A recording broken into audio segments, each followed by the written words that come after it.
তিনবারের প্রধানমন্ত্রী বেগম খালেদা জিয়া ক্ষমতা ছেড়েছে, জেলের মধ্যে বন্দী হয়েছে, তারপরেও দেশ ছাড়া হয়নি। খালেদা জিয়া প্রমাণ করেছে তিনি বাপের বেটি। এ কথা কর না গা, এরশাদও দেশ ছাড়েনি, খালেদা জিয়াও দেশ ছাড়া। হাসিনা পালিয়ে যাওয়ার পরে গত 4 দিন আগে তিনি লন্ডনে গিয়েছেন চিকিৎসা নেওয়ার জন্য।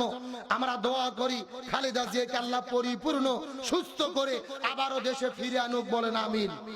তার কারণ বেগম খালেদা জিয়াকে বলা হয় আপসহীন দেশ নেত্রী। কেন তিনি আপসহীন দেশ নেত্রী হলো? ইরশাদের আমলে আন্দোলন করেছে, জেলে বন্দী হয়েছে, মাথা নত করেনি। আবার গত 16 বছরে হাসিনার বিরুদ্ধে আন্দোলন করেছে, জেলে বন্দী হয়েছে, দেশ ছাড়া হয়নি, হাসিনার কাছেও মাথা নত করেনি। গতকালকে নিউজের মধ্যে দেখলাম খালেদা জিয়াকে শেখ হাসিনা 3টা শর্ত দিয়েছিল। আপনি যদি 3টা শর্ত মানেন তাহলে আপনাকে দেশ থেকে যেতে দেব, লন্ডনে চিকিৎসা করতে দেব। শর্ত 3টা কি? 1 নম্বর শর্ত, আপনার বিরুদ্ধে যে দুর্নীতির অভিযোগ এসেছে অভিযোগটা আপনি স্বীকার করে হাসিনার কাছে ক্ষমা চাইতে হবে, 1 নম্বর শর্ত। 2 নম্বর শর্ত, আপনার পাসপোর্টের মধ্যে লেখা আছে আপনার জন্ম তারিখ হলো 15ই আগস্ট, এটা কাটে দিয়ে 14ই আগস্ট করা লাগবে। তার কারণ হলো বঙ্গবন্ধু মারা গেছে 15ই আগস্টে, এই 15ই আগস্টে কোন সন্তান জন্মগ্রহণ করতে পারবে না। কারণ কি? 15ই আগস্টে বঙ্গবন্ধু হত্যা করতে শোক দিবস, ওরা শোক দিবস পালন করে কেমনে? বিরিয়ানির সাসপেন্ড নিয়ে মারামারি করে। এ কথা কর না কেন? আর খালেদা জিয়ার হলো জন্মদিন, ওর নেতা কর্মীরা কেক কাটে, ওদের অন্তরে জ্বলে জ্বলে। কথা কর না গে। এখন জোরে বলেন তো, 15ই আগস্টে জন্ম হয়, তাম পৃথিবীতে লক্ষ লক্ষ সন্তান জন্ম হয় কার হুকুমে? এরা কত বড় জালেম, 15ই আগস্টে কাউকে জন্ম হতে দেবে না। মানে 15ই আগস্ট হলো বঙ্গবন্ধুর মরার দিন, ওই দিন আমার জন্মদিন হবে কেন? এটা 2 নম্বর শর্ত, ডেট চেঞ্জ করেন। আর 3 নম্বর শর্ত দিয়েছিল আপনি রাজনীতি থেকে ইস্তফা দিয়ে দেশ ছেড়ে চলে যান, আর কখনো রাজনীতি করতে পারবেন না। খালেদা জিয়া বলেছিল আমি জেলে বন্দী হব, জীবন দেব, প্রয়োজনে দেশ ছাড়বো না, তারপরও জালেমের কাছে মাথা নত করব না। তাহলে খালেদা জিয়া বাপের বেটি না?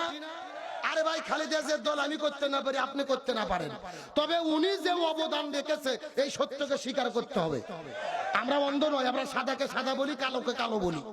ওই হাসিনাকে বলা হতো গণতন্ত্রের মানুষ কন্যা, ও নাকি গণতন্ত্রের মানুষ কন্যা। গণতন্ত্রের মানুষ কন্যা না, ও হলো গণতন্ত্রের হত্যা কন্যা। আমার মনে হচ্ছে গণতন্ত্রের মা বলে খালেদা জিয়াকে ডিগ্রি দেওয়া দরকার। খালেদা জিয়াকে গণতন্ত্রের মা উপাধি দেওয়া। তার খালেদা জিয়াও দেশ ছাড়লো না, ইরশাদ চাচাও দেশ ছাড়লো না। জামাতের নেতারা কি দেশ ছেড়েছে? জোরে বলেন, দেশ ছেড়েছে।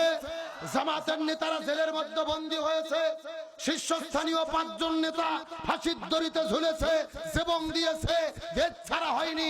জামাত প্রমাণ করেছে এই বাংলার জমিনে তারা ইসলামী আন্দোলনের একনিষ্ঠ কর্মী। তাহলে কেউ দেশ ছাড়লো না, আপনি কেন দেশ ছাড়লেন? ও বলে শেখের বেটি পালাই না।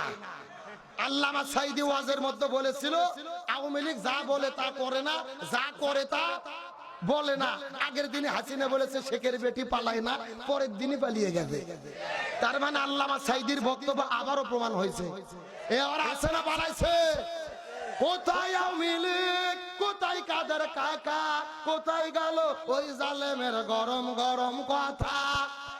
আরো জোরে বলেন, জোরে বলেন। কোথায় আওয়ামী লীগ, কোথায় কাদের কাকা, কোথায় গেল ওই জালেমের গরম গরম কথা? খেলা হবে, খেলা হবে, খেলা হবে, খেলা হবে, খেলা হবে বইলা কাকা গেল পালাইয়া। ওরা কি ডায়লগ দিয়েছিল? খেলা হবে। কিন্তু আসল খেলা যখন শুরু হলো খুঁজে পাওয়া গেল। আলোচনা কি চলবে? চলবে। কারা কারা চলবে? হাত তুলুন তো দেখে। লিল্লাহে তাকবীর। আজকের মাহফিল চলছে, চলবে। সিরাজগঞ্জের মাহফিল, জানপুরের মাহফিল কতক্ষণ চলবে? সারা রাত। এটা কি হুজুর মারা বাদ নাকি? আমার ভাইরা, সারা রাত নয়, আলোচনা যেহেতু শুরু করেছি আর কিছু সময় কি দেওয়া যাবে? এই যে দাঁড়িয়ে আছে, আর কারা, কোথা থেকে এলো? ছেলেবেলা বসো তো, থেকে বসো, যে সেখানে আছে বসো, আলোচনা চলছে। তাহলে খাজার জানাজার জন্য শর্ত কয়টা? আর বলতেছিলাম আল্লামা সাইদির বিদায়ে কি কি কান্না করেছে? আসমানও কান্না করেছে, জমিনটাও। আমার যে বন্ধুগণ মুসলমান ভাইরা গভীর মনোযোগ লক্ষ্য করুন, হাদিসের ব্যাখ্যাটা ভালো করে বোঝার চেষ্টা করবেন। ওই কোরআনের পাখির বিদায় আসমান জমিন কেমনে কান্না করলো ভালো করে বোঝার চেষ্টা করবেন। ওই ঢাকা থেকে আল্লামা সাইদির লাশটা নেওয়ার পরে ওই প্রশাসনের ভাইরা জোর করে টেনে গেছিল। লাশটা নেওয়ার পরে ওই ঢাকা থেকে যখন পিরোজপুরের উদ্দেশ্যে রওনা করা শুরু করলেন, ঘোষণা হয়ে গেল বেলা 2টার দিকে জানাজা হবে। আমরা ঢাকার মধ্য থেকে পিরোজপুরের দিকে রওনা শুরু করলাম। যাইতে যাইতে 9টার দিকে যখন পিরোজপুরের মধ্যে চলে গেছি, ওই জায়গার মধ্যে যাওয়ার পরে লক্ষ্য করে দেখি আশ্চর্যজনক ঘটনা। যেই মাঠের মধ্যে জানাজা হবে ওই মাঠের মধ্য থেকে কমপক্ষে 15 কিলো দূর পর্যন্ত হাজার হাজার গাড়ি আসার পরে রাস্তাগুলো ব্লক হয়ে গেছে। আর মাত্র 3 ঘন্টার ব্যবধানে চতুর্দিক থেকে লক্ষ লক্ষ মানুষেরা পাগল হয়ে পঙ্গপালের মতো কান্না করে করে করে করে আল্লামাকে দেখার জন্য তারা ছুটে এসেছে। প্রায় 3 ঘন্টা ধরে কষ্ট করে মাঠের মধ্যে চলে গেলাম। বেলা 2টার দিকে জানাজাটা হওয়ার কথা ছিল, কিন্তু 12:30টার দিকে জোর করে করে যখন জানাজার নামাজটা শুরু করে দিলেন, আল্লাহর কসম করে বলি মিথ্যে কথা বলবো না, আল্লাহর কোরআন আমার সামনে রয়েছে। জানাজাটা যখন শুরু হয়ে গেল, লক্ষ লক্ষ মানুষেরা হাউমাউ করে করে করে করে কান্না শুরু করলেন। এই দুনিয়ার মধ্যে কত মানুষকে দেখেছে, বাবা মা মারা গেলে সন্তান কান্না করে না, বড় ভাই মারা গেলে ছোট ভাই কান্না করে না, অথচ জানাজার মধ্যে ওই কোরআনের পাখি জানাজা যখন শুরু হয়ে গেল, হাজার হাজার মানুষেরা কান্না করতে করতে করতে করতে কেউ বা অজ্ঞান হয়ে পড়ে গেছে, কেউ বা সেন্সলেস হয়ে পড়ে গেছে। চতুর্দিকে কান্নার রোল চলতেছিল। আমার যেন মনে হচ্ছিল আল্লাহ হাসরের ময়দানের একটা বাস্তব চিত্রের নমুনা এই জমিনের মধ্যে ঈমানদারদের জন্য দেখাতে চায়। মুসলমান গভীর মনোযোগ লক্ষ্য করুন। এই বাংলাদেশের 54 বছরের রেকর্ড হলো সিরাজগঞ্জের মধ্যে বৃষ্টি হলে পাবনার মধ্যে হয় না, পাবনার মধ্যে বৃষ্টি হলে ঢাকার মধ্যে হয় না, আবার ঢাকায় বৃষ্টি হলে চট্টগ্রাম সিলেটের মধ্যে হয় না। অথচ কোরআনের পাখির বিদায়ের 24 ঘন্টার ভেতরে পুরো বাংলাদেশের ভেতরে 64টা জেলার ভেতরে একই সঙ্গে গুড়ি গুড়ি গুড়ি গুড়ি বৃষ্টি নাজিল হয়েছে। এই জায়গার মধ্যে শেষ হয়ে মুসলমান গভীর মনোযোগ। ওই ফজর নামাজ পড়ার পরে পিরোজপুর আল্লামা সাইদি ফাউন্ডেশনে কেন্দ্রীয় মসজিদের পাশে যখন কবর খোঁড়া শুরু করলেন, কবর খোঁড়ার সময় সকালবেলা ঝরঝর ঝরঝর ঝরঝর করে বৃষ্টি শুরু হলো। 9টা পর্যন্ত বৃষ্টি চললেন, মানুষেরা ভিজে ভিজে কাদর মধ্যে কবর খুললো। কবর খোঁড়াটা শেষ হয়ে গেল। ওই যখন 2টা 3টে পর্যন্ত আকাশটা ক্লিয়ার চকমকা রদ বের হয়েছিল, চতুর্দিকে ঝলঝল করে রোদ হলো।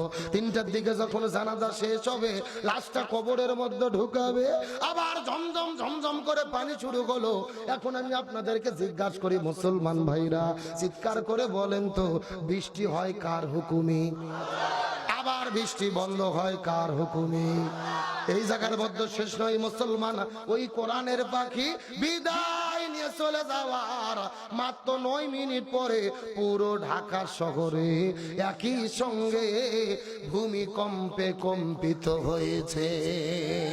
লিল্লাহ তাকবীর। আমাদের বাংলাদেশের সমস্ত বিজ্ঞানীদের মাথাগুলো ফেল করে গেল। এই ভূমিকম্পের শুরু হলো কোথায়, এই ভূমিকম্পের শেষ হলো কোথায়, কত রিক্টার স্কেলে ভূমিকম্প হলো, এই দুনিয়ার মধ্যে কেউ বলতে পারে না। আল্লাহ তাআলা প্রমাণ করলেন ওই কোরআনের পাখির বিদায়ের পরে পুরো বাংলাদেশে পানি বর্ষণ হওয়ার মাধ্যমে আল্লাহ প্রমাণ করে দিলেন আসমানটা তার জন্য কান্না করলো, আর পুরো ঢাকা শহরটা ভূমিকম্পের মাধ্যমে কাঁপার মাধ্যমে প্রমাণ হয়ে গেল কোরআনের পাখির বিদায়ে আসমানও কান্না করেছে, জমিনটাও কান্না করেছে। কিন্তু আমি আপনাদেরকে বলতে চাই, সিরাজগঞ্জের মুসলমান অন্য কথা, এই মাহফিলের মধ্যে আমি মনে প্রাণে বিশ্বাস করি জামাত ইসলামের লোক আছে, বিএনপির লোক আছে, জাতীয় পার্টির লোক আছে, চরমোনাই আছে, হেফাজত আছে, সব দলের লোক এই মাহফিলের মধ্যে আছে না নাই?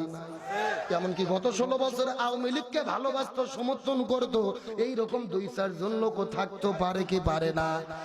অবশ্যই আছে। কিন্তু আমি আপনাদের সবার কাছে জিজ্ঞাসা করি, একটা কথা সত্য করে বলেন তো, যে যেই দল করেন আমার কোনো আপত্তি নেই, তবে একজন আলেম হিসেবে আমরা সবাই আল্লামা সাঈদীকে ভালোবাসি কি বাসি না? আরো জোরে বলেন। তার মানে বোঝা গেল আল্লামা সাঈদীর ব্যাপার হলো দল যার যার, কিন্তু আল্লামা সাঈদী ছিল সবার। আরো জোরে বলেন। তার কোন আল্লামা সাঈদীকে মুফাসসির হিসেবে तमाम পৃথিবীর সমস্ত মানুষেরা অন্তর দিয়ে দিয়ে তাকে কলিজা দিয়ে ভালোবাসতো। তবে আমি আপনাদেরকে বলতে চাই, আজকে একটা উল্টো কথা, শুধুমাত্র আল্লামা সাঈদীর কথা শুনে চোখের পানি ফেলে কান্না করলে হবে না। এই যে আল্লামা সাঈদীর কথা শোনার পরে অনেকেই কেঁদে ফেলেছেন, অনেকের চোখের মধ্যে পানি চলে এসেছে। কিন্তু আমি আপনাদেরকে বলি, হে সিরাজগঞ্জের মুসলমান, আল্লামা সাঈদীর ভালোবাসা কলিজার মধ্যে নিয়ে শুধু কান্না করলে হবে না, আর শুধু তার জন্য দোয়া করলে হবে না রে। আল্লামা সাঈদী যে স্বপ্ন দেখেছে, আর যেই কোরআনের আন্দোলন করতে গিয়ে শহীদ হয়ে বিদায় নিয়ে চলে গেল, ওই আল্লামা সাঈদীর স্বপ্নটা বাস্তবায়ন করলেই তার প্রতি ভালোবাসা সার্থক হবে।